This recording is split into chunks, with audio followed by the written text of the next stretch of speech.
धर्मवीर श्री संभाजी महाराज की,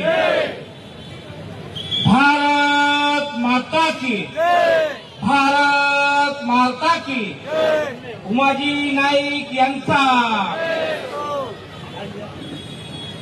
आज राजे उमाजी नाईक यांच्या जयंतीनिमित्त आपण सर्व इथं जमलात। खरं तर याचा सर्व श्रेय आपले लाडके आमदार अमल भाऊ खताळांना जातो।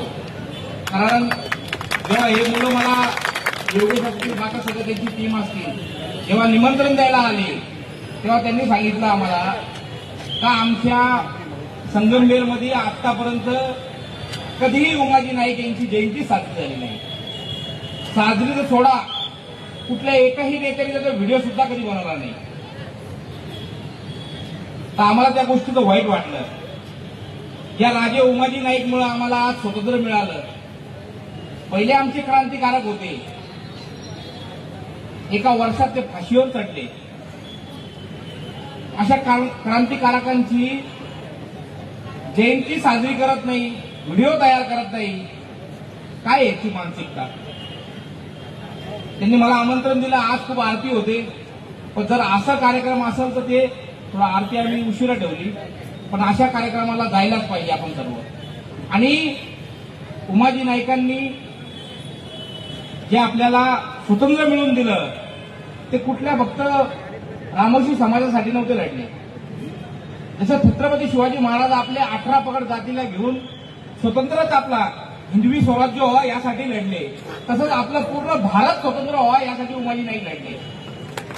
आणि आज पण तसं तर समाजामध्ये साहेब तुम्ही आता पहिल्यांदा संगमनेरमध्ये साजरी केली म्हणून आज समाज आला, पण पुढच्या वेळेस आपल्याला विनंती आहे की जी आपली ताकद आहे आणि प्रत्येक वेळेस आपण जी ताकद लावून लोक जमवतात तशी ताकद लावून सर्व हिंदू समाज एकत्र करून सर्व आपण जयंती साजरी केली पाहिजे। आज तर खूप लोक दे, पण आपल्या लोकांची पण हिंदूंची चूक आहे का आपण अशा कार्यक्रमामध्ये जात नाही। जिथे छत्रपती शिवाजी महाराजांच्या जयंतीला आपण फक्त मराठा म्हणून नाही तर हिंदू म्हणून आपण सर्व त्या जयंतीला जातो, तसं आपण या जयंतीला सुद्धा आपण मोठ्या संख्येने असा हिंदू म्हणून सर्व एकत्र आलं पाहिजे। आणि जोपर्यंत आपल्याला आपले इतिहासच कळणार नाही, पहिले क्रांतिकारक माहीतच नाही आम्हाला, क्रांतिकारक कोण माहिती आहे? गांधी माहिती आहे, नेहरू माहिती आहे, बाकीचे इतर क्रांतिकारकच माहिती नाही आम्हाला। अरे याच भारतामध्ये कोणीतरी चाफेकर बंधू पण होते जे एका घरातले 3 लोक फासावर चढले, यांचा इतिहासच आम्हाला दाखवला जात नाही। ह्याच भारतामध्ये आणि ह्याच महाराष्ट्रात आपल्या स्वतंत्रवीर सावरकर पण होते, पण ते पण आम्हाला माहित नाही। आम्हाला फक्त गांधी आणि नेहरू दाखवलं गेलं। हा मंच राजकीय मंच नाहीये, पण ज्या लोकांनी आमचा इतिहास लपवला ते आपण उघडपणे सांगितलं पाहिजे। आपला इतिहास तुम्ही लपवला, या नीच काँग्रेसने आपला इतिहास लपवला। कसं लपवला इतिहास? जर यांनी दाखवला असतं तर पहिले आपले क्रांतिकारक उमाजी नाईक होते। चाफेकर बंधूला पाहून स्वतंत्रवीर सावरकरांनी का स्वतंत्राचा लढा सुरू केला जर सांगितलं असतं तर या गांधी परिवाराला या काँग्रेसला कोणी मानलं असतं का? पूर्वीपासून आपल्या डोळ्यासमोर कोणी आणलं तर हे 2-4 नावं आणले। भगतसिंग पण आपल्या डोळ्यासमोर आणत नाही, राजगुरू आपल्या डोळ्यासमोर आणत नाही, मंगल पांडे आपल्या डोळ्यासमोर आणत नाही।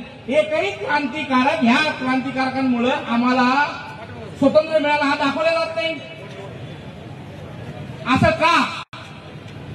का कुठलं तरी पक्ष चालवायचा आहे का? या पक्षाच्या लोकांनीच फक्त हेच क्रांतिकारक होते आणि यांच्यामुळे स्वातंत्र्य मिळाला। एक असं नाव दाखवायचं आपल्या इतिहासमध्ये का ज्या काँग्रेसच्या कुठल्या तरी एका नेत्याला स्वातंत्र्याच्या लढ्यासाठी फाशी झाली, असं एकही नाव आपल्या डोळ्यासमोर येणार नाही। कुणी सर्च करा, जेवढे लढणारे आणि जेवढे आपल्या देशासाठी मरणारे होते ते काँग्रेस सोडून लोक होते, म्हणून या लोकांचं कुठं नाव नाही आलं। म्हणजे इथपर्यंत 1857च्या युद्धाला सुद्धा यांनी वेगळंच नाव दिलं। त्या स्वतंत्रवीर सावरकरांनी त्या इतिहासात जाऊन ते पुस्तक वाचून त्याच्यावर पुस्तक लिहिलं 1857 हा स्वतंत्र समर आहे. हा पुस्तक स्वतंत्रवीर सावरकरांनी लिहिलं.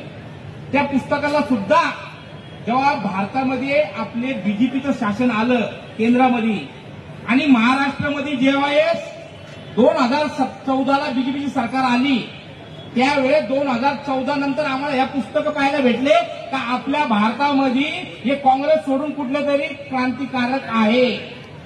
म्हणजे आम्ही 2014 नंतर पुस्तकं वाटले साहेब. 2014 नंतर प्रत्येक पुस्तकावर ज्या ज्या संस्थांनी पुस्तकं दिलेली आहे त्याच्यावर शिक्का येतो.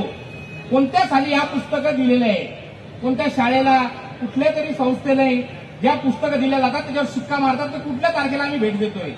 ती भेट दिली तर प्रत्येक पुस्तकांवर 2000